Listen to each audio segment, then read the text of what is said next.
जय हिंद। मैं राहुल सिंह राजावत स्वागत करता हूं आपका मेरे यूट्यूब चैनल पर। दोस्तों, आज हम जो पढ़ रहे हैं वो ह्यूमन सेल के एनाटॉमी और फिजियोलॉजी के बारे में हम इसमें पढ़ेंगे, जिसमें हम बात करेंगे उसके स्ट्रक्चर के बारे में, उसके ऑर्गेनेल्स के बारे में और उसके द यूनिट ऑफ लाइफ के बारे में, है ना। स्ट्रक्चर तो आप जानते हैं। ऑर्गेनेल्स क्या होते हैं? जो सेल्स के ऑर्गन होते हैं उनको हम ऑर्गेनेल्स बोलते हैं, क्योंकि बहुत ज़्यादा छोटे होते हैं, है ना। चलिए तो स्टार्ट करते हैं पहले के साथ। काफ़ी छोटा दिखाई दे रहा है यार इसमें, मतलब बड़ा बहुत ज़्यादा हो रहा है। देखिए, the fundamental unit of the body. तो हमारी बॉडी की फंडामेंटल यूनिट क्या होती है? हमारी सेल होती है। क्यों? रीज़न क्या है इसका?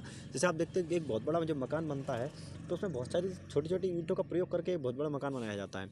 ऐसे ही हमारी बॉडी का जो निर्माण होता है, हमारी बॉडी का जो फॉर्मेशन होता है, वो बहुत सारी small units of small product से मिलकर बनता है, जिसको हम बोलते हैं सेल, है ना। तो बहुत सारी सेल जब आपस में कंबाइंड हुई तब क्या बनता है? तब बनता है दोस्त आपकी बॉडी का निर्माण होता है। तो इसकी डेफिनेशन क्या है? The structural and functional unit of the body. Structural मैंने अभी बताया कि हमारा स्ट्रक्चर बना किससे है? सेल की वजह से। फंक्शनल क्यों बोलना है दोस्त? फंक्शनल बोलने का मतलब ये है कि हमारे शरीर में जितने भी फंक्शन होंगे उसके लिए कौन रिस्पॉन्सिबल है? तो उसके लिए रिस्पॉन्सिबल है आपकी सेल। अब स्ट्रक्चरल का मतलब है create the physical architecture. Functional का perform action like walking, talking and thinking.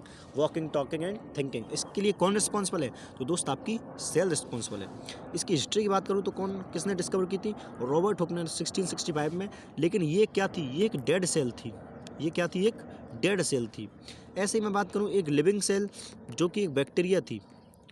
तो लिविंग सेल की खोज किसने की थी? Antonio van Leeuwenhoek. Antonio van Leeuwenhoek. आप पढ़ेंगे तो आपको मिलेगा 1774। समझ में आया कि नहीं आया? तो ये अब डाइवर्सिटी, एक सेकंड।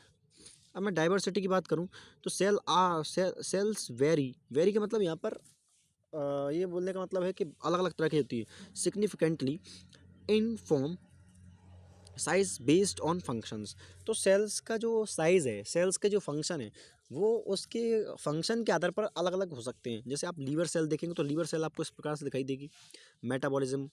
मसल सेल आपको दिखाई देगी इस तरीके से, क्योंकि उसका कॉन्ट्रैक्शन करना होता है। न्यूरॉन सेल आपको इस प्रकार दिखाई देंगी, बिखरी हुई जाल से, क्योंकि इसका काम कम्युनिकेशन करने का होता है। Is that clear not?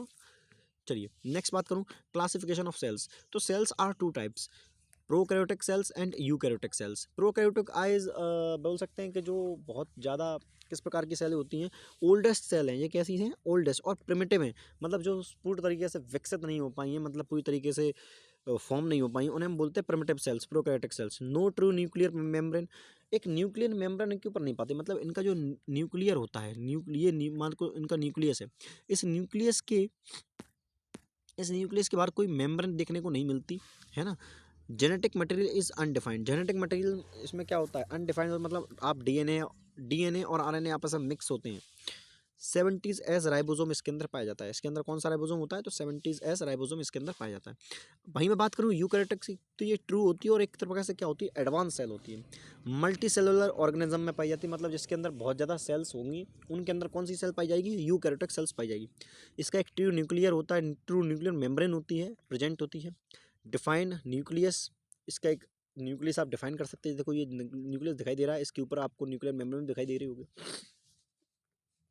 और इसमें किस प्रकार का राइबोसोम पाया जाता है? तो 80s का राइबोसोम इसके अंदर आपको देखने को मिल जाएगा। अगली बात करते हैं, द कंट्रोल एंड सेंटर। तो nucleus and nucleolus, nucleus and nucleus. अब देखो, the nucleus the central organelle containing cell genetic material, है ना। तो न्यूक्लियस किसको बोलते हैं? द सेंट्रल ऑर्गेनल, एक ऐसा ऑर्गेनल जो सेंटर में पाया जाता है ना, जो क्या करता है? कंटेनिंग सेल जेनेटिक मटेरियल, जिसके अंदर सेल जेनेटिक मटेरियल होते हैं। अब द न्यूक्लियस क्या होता है? Located inside the nucleus. इस न्यूक्लियस के अंदर क्या होता है? न्यूक्लियस क्या होता है? स्थित होता है the site of ribosome formation, जहाँ पे किसका निर्माण होगा? राइबोसोम का। Process RNA, ribosomal RNA associate with protein here to build the cell machinery. तो सेल मशीनरी बनने की, देखो राइबोसोम कैसे फॉर्म होगा? तो राइबोसोम फॉर्म होने के लिए आरएनए मतलब राइबोसोमल आरएनए प्लस प्रोटीन निर्माण बनेंगे, तब जाकर क्या होगा कि सेल मशीनरी यहाँ पर बनना स्टार्ट होगी। आगे बात करें, द इंजन रूम राइबोसोम। इसको हिंदी में बोले तो कोशिका का किचन किचन बोलते हैं, क्योंकि यहाँ पर इंजन रूम देखो, जैसे आप देख रहे हैं ना, इंजन रूम बोलते हैं, मतलब यहाँ से एनर्जी जनरेट होती है इस पूरे सेल की। तो देखो ये इसका स्ट्रक्चर है किसका, राइबोसोम का। तो ये दो हिस्सों में बांट सकते हैं इसको हम। एक तो लार्ज सब यूनिट जिसे हम डोम शेप बोलते हैं, जो डोम शेप का होता है। एक स्मॉल सब यूनिट होती है जिसे हम कैप या लिड शेप बोलते हैं, कैप या लिड शेप के बोलते हैं। जब ये दोनों मिल जाते हैं तो ये जो लेयर आपको दिखाई दे ये प्रोटीन लेयर होती है। क्या होती है, ये एक प्रोटीन की लेयर होती है। और इसको हम ये पूरा क्या है, ये एक असेंबल्ड राइबोसोम है। राइबोसोम दो टाइप से हम बोला डिवाइड कर सकते हैं। जो बड़ा वाला होता है वो डोम शेप का होता है, जो छोटा छोटा वाला होता है वो कैप या लिड शेप का होता है। डेफिनेशन की बात करूँ the protein factory of the cell, तो protein factory of the cell किसको बोलते हैं, तो दोस्त राइबोसोम को। कंपोजिशन आरआरएनए, मतलब राइबोसोमल आरएनए बनेगा प्लस प्रोटीन बनेगा,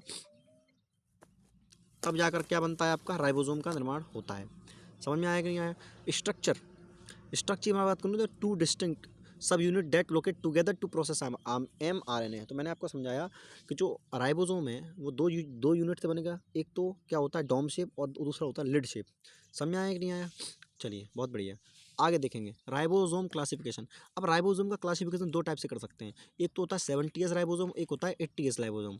जो 70S राइबोसोम होता है उसको हम फर्दर दो टाइप से डिवाइड करेंगे, दैट इज 50S और 30S। अब आप देखो 50 और 30, यहाँ पर 80 समझ के बोलने के सर 10 कहाँ गए, यहाँ पर समझो। जो प्रोकैरियोटिक कोशिकाएं होती हैं, प्रोकैरियोटिक सेल्स जो होती हैं वो बैक्टीरिया में पाई जाती हैं, जहाँ पर 5S और 23S आरएनए होता है। ऐसे ही यहाँ पर आप देखेंगे तो ये 80S राइबोसोम को हम दो टाइप से क्लासिफिकेट कर सकते हैं, 60S और 40S। तो यहाँ ये किस में होती हैं, यूकैरियोटिक यानी ह्यूमंस में। अब इनके भी सब टाइप क्या होते हैं, 18S आरएनए और 28S आरएनए उसमें होते हैं। Distinct is crucial for medical pharmacology and exams. आगे बढ़ते हैं, ठीक है ठीक है। तो देखिए the production process, protein synthesis, protein का निर्माण कैसे होता है। इधर इधर आ जाओ, देखो जरा। यहाँ से एक प्रोटीन की चेन चलती है, ये आपको दिखाई दे रही है, ये देखो। अब यहाँ पर कई सारे प्रोटीन इसके अंदर होंगे, राइबोसोम के अंदर। ये ये सुरंग जो दिखाई दे रही है ये राइबोसोम के टाइप है। यहाँ से ट्रैक mRNA चल रहा है, ठीक है। The passenger amino acid, passenger कौन है, amino acid. The vehicle tRNA, tRNA लेके किसको आता है, अमीनो एसिड को लेके आता है। समझ में आ रहा है कि नहीं आ रहा। और ये मशीन ये सुरंग के अंदर जो चल रहे हैं, वो सुरंग क्या है, राइबोसोम की है, ठीक है ना, कैनाल आपकी। अब बात करते हैं the transport network endoplasmic reticulum. अब ये ट्रांसपोर्ट नेटवर्क कौन किसका काम है, तो ये एंडोप्लाज्मिक रेटिकुलम का काम है। देखो ये दिखाई दे रही होगी जो हाईलाइट दिखाई दे रही है ना, तो एंडोप्लाज्मिक रेटिकुलम हालांकि दो टाइप की होती है, एक तो स्मूथ होती है, एक अरे यार खुरदरी क्या बोलते हैं, रफ। एक तो रफ एंडोप्लाज्मिक रेटिकुलम होती है, एक स्मूथ होती है, उसको भी बाद में पढ़ेंगे। तो ये आपको दिखाई दे रही है ना, ये क्या है आपकी एंडोप्लाज्मिक रेटिकुलम है। देखो ये रफ वाली है, ये रफ वाली है, और ये देखो यहाँ पर कोई डॉट नहीं दिखाई दे रहे होंगे, ये आपकी क्या है, ये स्मूथ वाली है। क्यों, क्योंकि यहाँ पर राइबोसोम नहीं है इसके ऊपर, क्योंकि योर एंडोप्लाज्मिक रेटिकुलम है ना रफ वाली, उसके ऊपर ये जो डॉट डॉट दिखाई दे रहे हैं ये कुछ और नहीं, ये क्या है आपके राइबोसोम है। क्या है, राइबोसोम। अब बात करूँ ओरिजिन की, developed from the outer membrane of the nucleus. तो इस न्यूक्लियस की आउटर मेम्ब्रेन होती है ना, उससे जनरेट होता है क्या आपका endoplasmic reticulum. Structure a complex network of folded sheets tubes acting as the cell's highway. ये क्या करती है, सेल्स हाईवे की तरह काम करती हैं। टाइप क्या होते हैं, रफ एंडोप्लाज्मिक रेटिकुलम, या जिस रफ एंड में बताया, रफ एंडोप्लाज्मिक रेटिकुलम के ऊपर राइबोसोम स्थित होते हैं, जबकि स्मूथ वाले पर राइबोसोम स्थित नहीं होते। एक होता है स्मूथ एंडोप्लाज्मिक रेटिकुलम। आगे बढ़ेंगे, रफ एंडोप्लाज्मिक रेटिकुलम की बात करूँ, अपीयरेंस ग्रेनुलर और rough texture due to attach ribosome. दिखा रहा है ये रफ दिखाई दे रहा है, तो ribosome attach to the surface. Association linked with 60S ribosome. Function क्या होता है, the site of protein synthesis, modification and initial loose packaging of protein. तो प्रोटीन की इनिशियल पैकेजिंग कौन स्टार्ट कर देता है आपका, आपका यो है जो है, क्या बोलते हैं इसको, rough endoplasmic reticulum. Smooth endoplasmic reticulum क्या होता है, अपने tubular structure with no ribosome attach, ये दिखाई दे रहा है जो आपको, ठीक है। फंक्शन क्या है, transport move vesicles packed with protein toward the Golgi. Muscle construction देखो, एक तो ट्रांसपोर्ट काम करेगा, एक मसल कॉन्ट्रक्शन काम करेगा, एक करता है स्टोरेज के काम। Release calcium ions required for movement. अब मूवमेंट के लिए कैल्शियम रिक्वायर्ड होता है, उसको कौन रिलीज करेगा, आपका स्मूथ एंडोप्लाज्मिक रेटिकुलम। स्टोरेज क्या करता है, hold vesicles ready for transit. तो ट्रांसिट के लिए किसको होल्ड करता है, आपका वेसिकल्स को। समझ में आया कि नहीं आया। नेक्स्ट देखेंगे the shipping and finishing centre Golgi body. तो शिपिंग मतलब अब यहाँ से इसको फिनिश करने का और बाहर भेजने का काम किसका होगा, Golgi body. Location adjacent to the endoplasmic reticulum, तो एंडोप्लाज्मिक रेटिकुलम के सीधे ही बाद में थोड़ा सा स्थित होता है। Work flow receive vesicle from endoplasmic reticulum are inter modifying. अब यहाँ पे करता है प्रोटीन प्लस शुगर जो बने थे इन दोनों से मिलाकर क्या बनाता है, ग्लाइसोप्रोटीन बनाता है। आपसे पूछा जाएगा कि ग्लाइसोप्रोटीन कौन बनाता है, गोल्जी बॉडी बनाती है। ऐसे ही प्रोटीन और लिपिड, देखो जब प्रोटीन और शुगर मिलेगा तो क्या बनेगा, ग्लाइसोप्रोटीन, और प्रोटीन और लिपिड बनेगा तो बनेगा लाइपोप्रोटीन। इस बात को हमेशा याद रखना है। समझ में आ रहा है कि नहीं है। फिर क्या करेगा, package final refined product is wrapped for secretion और इंटरनल यूज। अब ये यहाँ पर प्रोडक्ट बिल्कुल तैयार हो चुका है सिक्रेशन के लिए, ठीक है। आगे देखेंगे वाटर डिस्पोजल, अब waste disposal liposome origin formed from vesicle remaining inside the cell. किससे बनता है, जो वेसिकल्स बच गए हैं सेल के अंदर उससे फॉर्म होता है आपका लाइसोसोम। द सुसाइड बैग, इसको हम क्या बोलते हैं, आत्महत्या की थैली बोलते हैं, सुसाइडल बैग बोलते हैं। कंटेन पावरफुल डाइजेस्टिव एंजाइम, इसके अंदर एक डाइजेस्टिव एंजाइम होता है। इफ़ इट बस्ट, अगर इसके अंदर कोई क्षति होती है सेल के अंदर, it digest of the cell itself, तो ये पूरी पूरी सेल को ख़त्म करने की ताकत रखता है कौन, लाइसोसोम। अब एक चीज़ को समझो, एक सेल है, उस सेल के अंदर ही लाइसोसोम है, लेकिन इस लाइसोसोम के अंदर इतनी पावर है, ये पूरी की पूरी सेल को ही डाइजेस्ट कर सकता है। समझ में आ रहा है कि नहीं आ रहा।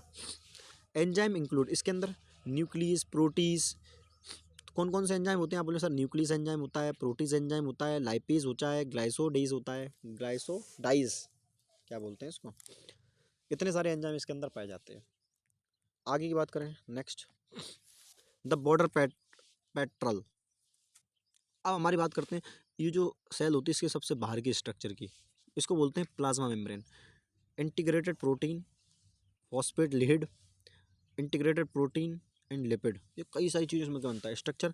Phospholipid bilayered, phosphate plus head और लिपिड टेल, फॉस्फेट हेड और लिपिड टेल से बनका होता है। Integrated protein act as tunnel and filter. Function selective permeability, permeability का मतलब होता है जैसे छलनी होती है, छलनी से हर चीज़ बाहर नहीं जा सकती, कुछ कुछ पदार्थ जो बाहर जा सकते हैं, कुछ कुछ पदार्थ बाहर नहीं जा सकते। तो ऐसा ही काम होता है किसका, प्लाज्मा मेम्ब्रेन की। ये कुछ कुछ प्रोडक्ट को तो अपने अंदर से निकल जाने देगी, मतलब कुछ प्रोडक्ट को अपने अंदर से नहीं निकलने देती। Protect the factory, maintain shape, factory को प्रोटेक्ट करेगी, शेप को मेंटेन करेगी। Allow specific nutrients in keep harmful substance out, और हार्मफुल सब्सटेंस क्या करती है, आउट रखती है। अब हम समराइज कर लेते हैं जितना हमने इस लेक्चर में पढ़ा। The cellular assembly line, nucleus, nucleus के बाद राइबोसोम, राइबोसोम के बाद हमने रफ एंडोप्लाज्मिक रेटिकुलम पढ़ा, उसके बाद स्मूथ, उसके बाद गोल्जी बॉडी, उसके बाद डेस्टिनेशन, और लाइसोसोम लास्ट में हमने जाकर पढ़ लिया। Command, nucleus create ribosome, ribosome synthesize protein, rough endoplasmic reticulum modify, smooth transport कर देता है। पैक कौन करता है, Golgi body create Golgi protein final packaging, और शिप कौन करता है, सेंड टू डेस्टिनी और रिसाइकल्ड बाय लाइसोसोम। समझ में आया। तो ये था हमारा होल समराइज। और कैसा लगा आपको लेक्चर, अगर अच्छा लगा हो तो प्लीज़ लाइक करें, सब्सक्राइब करें और अपना प्यार दें, ताकि और भी हम ऐसी वीडियोज़ आपके सामने लेके आते रहें। धन्यवाद, जय हिंद।